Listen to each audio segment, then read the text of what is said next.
Hello, I'm Sheryl McCarthy. Welcome to One to One.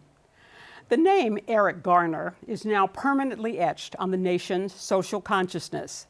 Eric Garner, a 43-year-old African-American man, died on a Staten Island sidewalk after being placed in a chokehold by NYPD officer Daniel Pantaleo.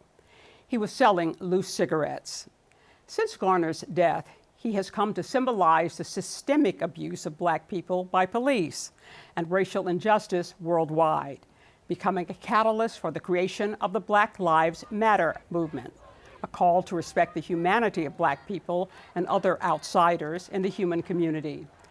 As we mark the 10th anniversary of Garner's death, some questions remain.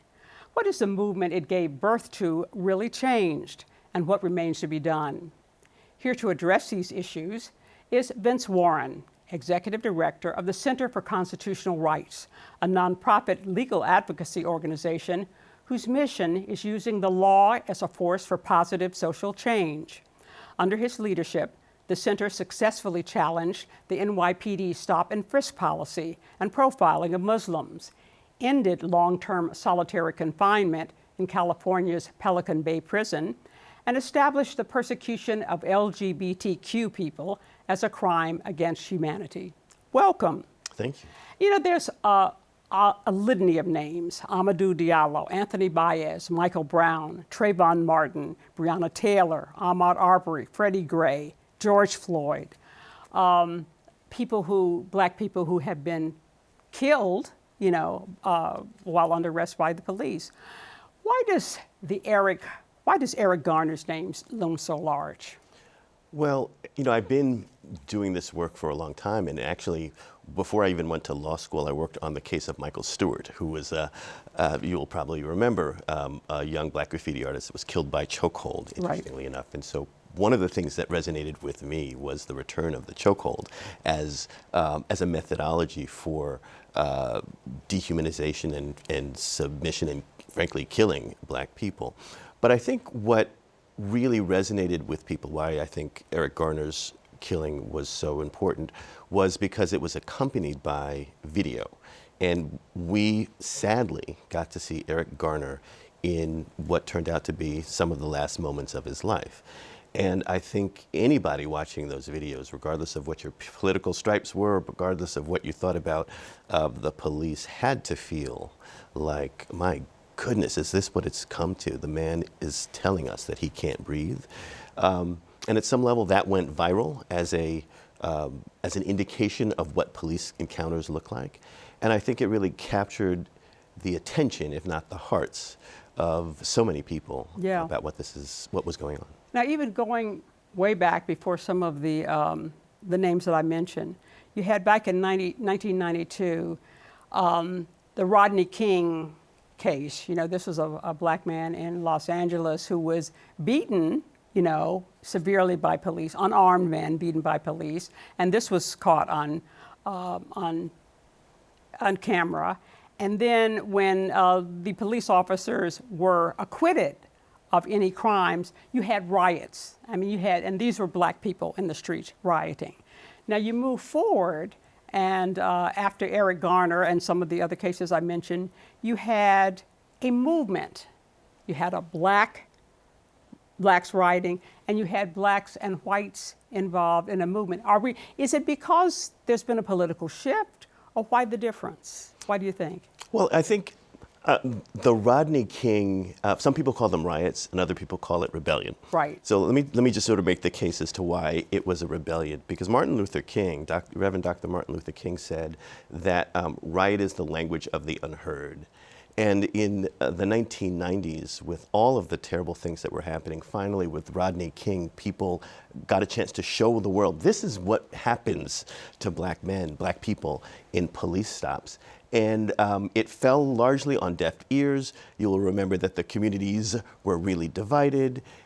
It became more about what Black people were doing in response to that than it became about what the police had done in the first. And I remember feeling, why could they not riot after that verdict? Right. And so, what I've found, Sheryl, is that society under-responds to Black pain and over-responds to Black anger. And so when you have a situation like Rodney King or Eric Garner, black communities feel both of those things. They feel grieving, they feel loss, and they feel anger. I think the difference is that we were at a point in 10 years ago where the politics had developed so that black folks were like, we're going to organize and we're actually going to take this pain and take this anger and we're going to channel that into a social movement to get change once and for all. And you'll recall that the police officers in Rodney King were acquitted, the police officers in Eric Garner's case were acquitted, the police officer in Michael Brown's case were acquitted, but it didn't result in a sense of powerlessness from black folks, in my view. It reflected a need to build more power, and I think that's part of why we saw the difference. Do you think there was also a feeling that more white people could be in sympathy with what you were looking for? Because there was nobody in sympathy. You know, a lot of people said, "Oh, black guy probably did something wrong. Probably needs to get beat. We're not going to get upset about it at the cops." But that things in white people's minds had also shifted.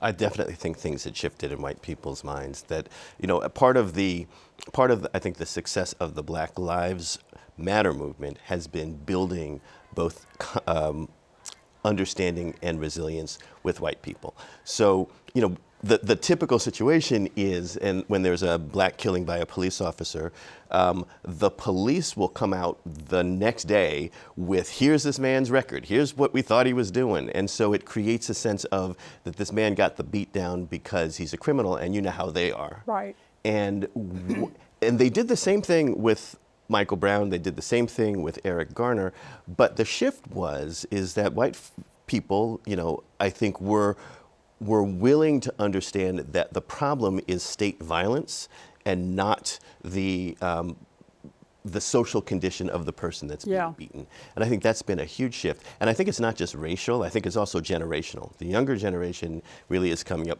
refusing to believe that criminalized communities are the problem and that they're really focusing on state violence and how people are treated. Right. Black Lives Matter was really a hashtag that was created by 3 black women in response to the Trayvon Martin case. And I feel that hashtag, that slogan, sort of sums up the issue because for so long, black lives didn't matter. And you could always give an excuse or an explanation for why something bad happened to black people. Oh, they probably, you know, if the person didn't commit this crime, they probably committed another one. You know, black people do a lot of bad stuff. You can't blame the cops for being afraid and shooting an unarmed man because they were reasonable in thinking that he might have a gun. So it seems that slogan is perfect to me. I think I totally agree. And it did start out as a hashtag. And I know that when people were first talking about the movement sort of as a hashtag movement and what does it mean, I think it was actually quite brilliant because what it managed to do in 3 words, it was able to sum up the solution to the problem that we have been fighting in this country for 400 years. And that by centering black lives as people who have families, people who are succeeding or struggling, people who have to move through the world with in a world that thinks that they are less than human, and even if not less than human, certainly less than most white folks, it sums up how black lives need to be centered in the discussion. So the idea is that rather than focusing on the police and focusing on the fear and all of the narratives that get built about black criminality, what we're going to be focusing on are the human beings. Right. And there is no human being that deserves ever to be treated the way that those men were treated, the way that black folks are treated now. And that's the big shift. So that the idea is let's not talk so much about their pedigree. Let's talk about their humanity. Their humanity and how the state responds to that or Right. doesn't respond to that. Right. And it has really caught on in a huge way. I mean, not only were there the marches, but you walk down the street in New York and you see banners hanging off of churches and other buildings. You see T-shirts with people that say Black Lives Matter, they say I can't breathe on them. There was recently in New York an opera presented about the Eric Garner case. How important has this movement been? I mean, some people have described it as the biggest social movement since the civil rights movement. I don't know. How would you describe its importance, its impact? Yeah, it's deeply important. I don't know if it's the biggest, but I think it's certainly one of the most significant in the last 50 years. And the impact can actually still be felt today. So one of the pieces is that the movement positions Black people to be unapologetically Black, which when I was coming up, my parents were like, look, you be nice to this one, you be nice to that one, you get all the degrees, and there's a built-in piece that you say, oh, I'm sorry for these other Black folks that didn't get where I was. And all of that is gone, right? So it's all of us together because we all share the same experience and we navigate it differently depending on our privilege, depending on circumstances, and sometimes depending on luck. So the significance has been that it's been a new paradigm that is not just about sort of in the civil rights movement, it had been about equality. Now it's actually about Black thriving. So, it causes us to imagine the thing that I, have had a challenge with, and maybe everybody in society, what does Black joy actually look like? Unfettered Black joy, being able to walk through life like everybody else. I mean, we all have problems, but not everybody has the problems that Black folks have. And I think that's a really significant shift. I think you can see the resonance of that shift in the Me Too movement. I think you can see the resonance of that shift in terms of how we're framing immigrants' rights and the way that immigrants are treated. And, I really credit that movement for a total shift, a societal shift in the way people think about social justice. It's not just about equality, but it's about power. And that's a big important one. Yeah. And speaking about power, I have a theory about why you had all of these incidents of usually white cops killing Black suspects. When you ever have a kind of physical confrontation between men, each man wants to win, wants to be more powerful. But I think that when you have physical confrontations between Black men and white men, the white men in particular feel we're white, we're supposed to win, we're entitled to dominate. Whereas often I think the Black guy just wants not to be dominated. In fact, I remember one of the cases, and I don't remember which one, but this was a trial of a police officer who was actually convicted of,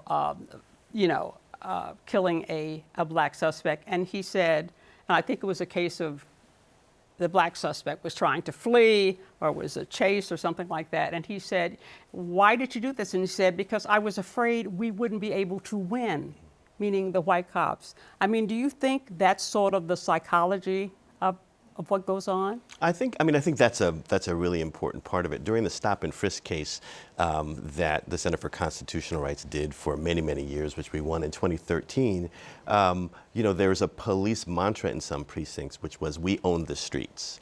And so the idea that this is not just policing, this is not Mayberry, this is social control and social domination. And that the police force as part of an apparatus in society that essentially maintains white supremacy. So I do think white supremacy has a lot to do with it. And I just wanted to shift back to the Black Lives Matter piece, because I think a very big shift has been a discussion and exploration of what white supremacy looks like as a system. And I think it shifted us from the idea that, they're racist people and they're not racist people, they're nice people, what's a police officer supposed to do in a Black community? But we've shifted that thinking to thinking about what does actually white supremacy look like? How does it happen intersectionally? When we think about queer folks, when we think about women, it's not just straight Black men, that these are communities that are vulnerable, have been criminalized, and particularly in the context of race, understanding white supremacy is really important. If I give you just one quick example, President Biden, when he gave his inaugural speech, was the first president to ever use the word white supremacy in an inaugural speech. That didn't happen by accident. That's, you know, a direct line to how I think the Black Lives Matter movement has shifted. But the other thing that he said, and I think it's the way that he thinks about things, is like, if we make things better for everybody, it will make things better for black folks. And the Black Lives Matter movement is exactly the opposite of that, is that if you actually make things better for black folks, it will make better for everybody. Everybody. And I think that's the big shift generationally. Interesting. That we're at. Yeah. Okay. And when you talk about what does white supremacy look like, I think of the prisons. I mean, years and years ago, I worked one summer for the Board of Correction, which is sort of the watchdog of the city prisons. And one of our field trips was to go to Rikers Island. And I was just kind of stunned to see everybody in jail is black or Latino. You know, there's maybe one white guy here, but it's all black people. And, you know, you realize that it's society's way of controlling housing, you know, rounding up and housing black and people of color and putting them in prison. Absolutely. Yeah, I had a delegation of South African lawyers come to New York. We were talking about lessons from apartheid, and we took them on a tour of the arraignments in here in New York City, down on Center Street, and they could not believe, the South African lawyers from South Africa could not believe what they were seeing. They were like, everybody's black. There's no exception to this. How is this happening in the United States? And sometimes it takes people that look at it for the first time to look at it with fresh eyes. It's stunning. So what reforms, what changes? I mean, what reforms in terms of policy, policing have come out of the movement? There have been a range of them around the country. So one of the big important pieces has been sort of the invest, divest movement that has come from the Black Lives Matter movement.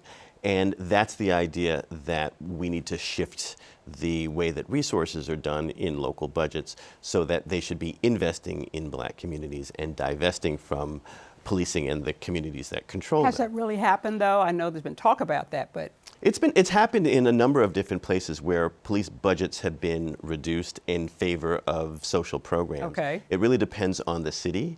And of course, as you can imagine, there's a tremendous pushback because the only thing that people focus on is divesting from the police. Right. And they don't focus on the investment in black communities. But there have been things like non-law enforcement entities within different cities that respond to people in mental health crises, for example, so that there are these strike teams that will go in. They don't have guns, they don't have arrest authority, and they're not there just to calm the situation down. They're there to make an assessment about the needs that people have, because a shocking number of police shootings and police killings happen for people that are experiencing mental health. And even that shift, to be able to understand the difference between a mental health crisis and a perpetually criminal person, is an enormous shift that people feel within communities. Right. The chokehold has, I know it's been banned in New York. How about other places? Is it gone, or is it? It's not gone. There are, I think, 1,300 police departments around the country, and they're not unified in any particular way. We can't even get data on all of these police departments, so I imagine it's not banned in a lot of different places. But we have to remember, and I was bringing back the Michael Stewart case from 1983, which happened 20 years before, or 10 years before, 20 years before things really began to heat up here in New York. Everyone knew that chokeholds were deadly uses of force, that they were not able to, police officers were not deploying them just to subdue subjects. And it had, very much like tasers and other things, a real problem to turn into a deadly situation. And it's from 1983 to 2014, it shouldn't have been used at all. And it's horrifying, honestly, that the marker of policy change has to be a black death or a black murder. And I should be shocked and not surprised, because that's how it's been in this country for a very long time. And I suppose that we're lucky that there's policy change at the end of our deaths as opposed to just more deaths. Yeah. But, you know, I think I will say this, that in the battle between people being community focused as opposed to being law enforcement focused, I think more people are being community focused, and particularly in large urban settings, which is a very, very good thing. But there will always be money, easy money for politicians to deploy towards the police department, and they will just work out the policy problems later. Yeah. There's been great strides, but there's still a tremendous amount of work that needs to be done. Now, the body-worn cameras. So has the presence of those police body cameras made a difference? I mean, I was reading one article that suggested that they haven't changed police behavior. I don't know. Body-worn cameras are a really interesting idea. When we did the stop and frisk case, the judge in the case ordered, even though we didn't ask for it, that body-worn cameras be installed. And what's interesting about them is that they can both curtail bad police behavior, but at the same time, they actually can expand police surveillance. Really? Yes. So to give you an example, the pilot project that was done in California around body-worn cameras, the police were saying, this is great because it'll show all of the terrible things that the community does to us and that we're acting in self-defense. The black community was like, this is great. We'll show all of the things that the police do to us, and we're just walking around being, citizens. But body-worn cameras cost money.